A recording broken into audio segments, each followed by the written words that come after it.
Machine की आवाज़ मेरे कानों में आ रही थी। मेरी नींद उस आवाज़ से मुझसे दूर भागी जा रही थी। ऊपर से सूरज भी सर पर आ गया था और उसकी बढ़ती हुई गर्मी मुझे सोने नहीं दे रही थी।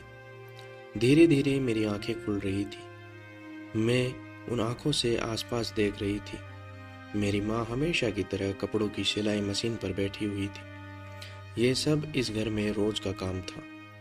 मेरी माँ सुबह सुबह ही मशीन लेकर बैठ जाती थी और फिर वह होती और उनकी मशीन। कपड़े की मशीन बहुत पुरानी हो चुकी थी, जिसकी वजह से वह आवाज़ भी ज़्यादा करती थी। रोज़ाना यह आवाज़ मुझे नींद से जगा देती थी। कभी कभी तो मुझे बहुत गुस्सा आता और मैं गुस्से में न जाने क्या क्या उस मशीन के बारे में अम्मा को कह देती।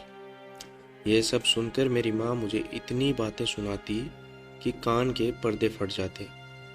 मेरी माँ उस मशीन के बारे में कुछ भी गलत सुनना पसंद नहीं करती थी, क्योंकि उसी मशीन से हमारा घर चल रहा था।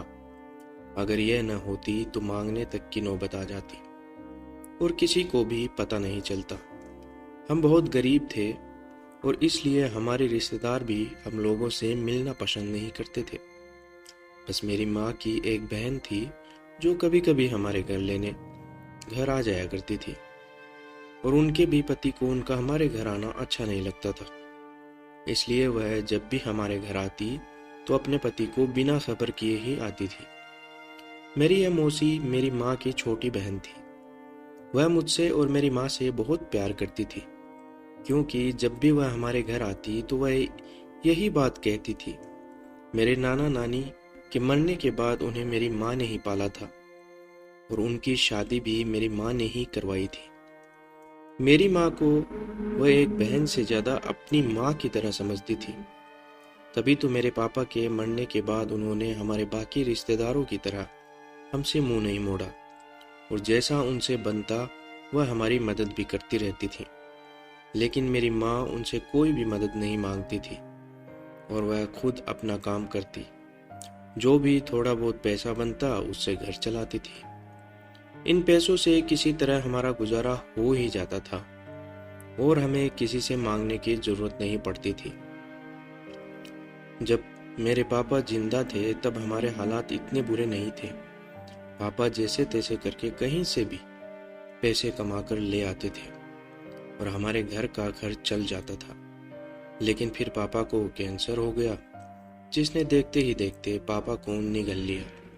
पहले पापा बहुत ताकतवर थे, लेकिन यह बीमारी के बाद पापा एक कंकाल की तरह बन गए थे। मेरी माँ ने उनकी यह हालत देखी नहीं जाती थी। वह बहुत रोती थी। धीरे धीरे उनकी तबीयत और ज़्यादा बिगड़ गई। अब वह बेड से भी नहीं उठ पाते थे।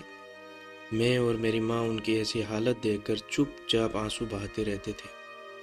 और फिर एक दिन वह भी आ गया जिस दिन पापा हमको छोड़कर चले गए। वह दिन हमारे लिए बहुत बुरा था। हमारा एक ही सहारा था जो कि हमें छोड़कर जा चुका था। पापा के जाने के बाद मैं और मेरी माँ बिल्कुल हमारे पास कुछ भी नहीं था। घर में जो भी पैसे थे पापा की दवाई के लिए खर्च हो गए थे। इस हालत में मेरी मौसी ने हमारी बहुत मदद की। उन्होंने अपने घर से एक कपड़े सिलने की मशीन मेरी माँ को लाकर दे दी। रिश्तेदारों में एक वही थे जो हमारे बुरे वक्त में हमारे बहुत काम आए। बाकी तो सारे अपनों ने हम लोगों से दूरी बना ली थी। एक दिन मेरी मौसी बहुत ही खुशी खुशी मेरे घर आई और मेरी माँ को बताया कि उन्होंने मेरे लिए एक अच्छा रिश्ता देखा है। शेष कहानी अगले भाग 2 में। दोस्तों, आपको यह कहानी कैसी लगी कमेंट करके ज़रूर बताना। इसका अगला भाग जल्द आएगा। जो भी इस चैनल पे नए हैं प्लीज़ चैनल को सब्सक्राइब कीजिए। धन्यवाद।